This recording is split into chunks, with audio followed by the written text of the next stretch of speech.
একদিন এই মুরগিটা হঠাৎ করে একটা ওষুধকে দেখার পর সেই ওষুধটাকে খেলেই তার পুরো শরীরটা বিজলিতে পরিণত হয়ে যায়, যার কারণে তার অবস্থা অনেক খারাপ হয়ে যায়। এরপর এই হাঁসটা তুফানের ওষুধ খেলেই তার শরীরটা তুফানে পরিণত হয়ে যায়। আর এই গাধাটা যখনই মেঘের ওষুধ খায় তখনই সে মেঘের মধ্যে গায়েব হয়ে যায়।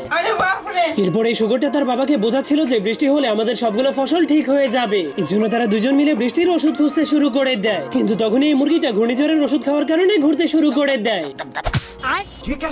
এরপর শুকরটা একটা ভূমিকম্পের ওষুধ খুঁজে পেলে মুরগি তার কাছ থেকে সেটাকে কেড়ে নিয়ে খেয়ে ফেলে, যার কারণে তখনই সেখানে ভূমিকম্প শুরু হয়ে যায়।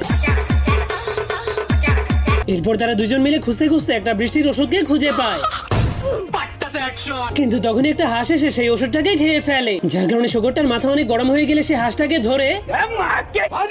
তখনই হঠাৎ করে হাঁসটার পেটের মধ্যে গ্যাস তৈরি হয়ে সেই গ্যাস আকাশে উড়ে যায়, যার ফলে আকাশ থেকে অনেক জোরে জোরে বৃষ্টি শুরু হয়ে গেলে সবগুলো গাছপালা আবারও আগের মতো